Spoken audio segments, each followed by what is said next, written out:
About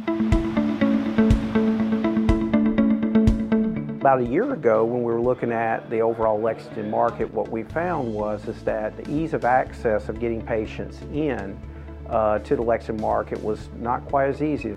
So while we had an outsourced company who was actually taking the calls, every facility within Kentucky One was doing its own thing. We had multiple hospitals with multiple procedures, multiple verbiage, very decentralized from the standpoint that some things were being done on paper, some were being done on an Excel spreadsheet, and some were actually just being done by memory.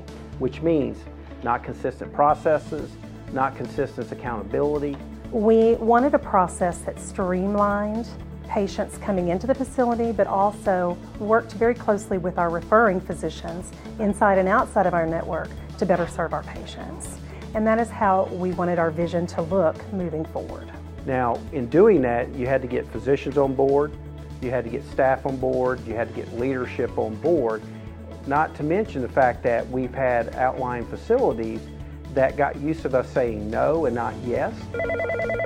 It's going much better. It's going much better. Thank you for calling the Kentucky One Health Access Center. This is Terry. May I help you? Basing a team with a customer support background, that a clinical team is very important. When we initiated the process prior to our go live, our average acceptance rate for the Lexington market was around 60%. Post implementation, we are up to 96%. We're regaining trust in all these referring facilities to say, call us first, call our access center first.